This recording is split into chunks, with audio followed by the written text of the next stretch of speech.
Single and double circulation. Single circulation. In single circulation, the blood flows through heart only once to complete one circulation. The blood from the heart through arteries travels through gill capillaries and then enters the systematic capillaries. From there, blood travels to heart through veins.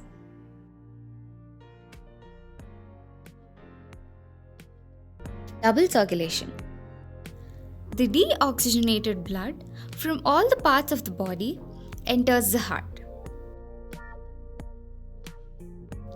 This blood is now pumped to the lungs, where the blood gets oxygenated and pumps into the heart. The oxygenated blood from the heart is now supplied to brain, liver, kidney, and other body parts.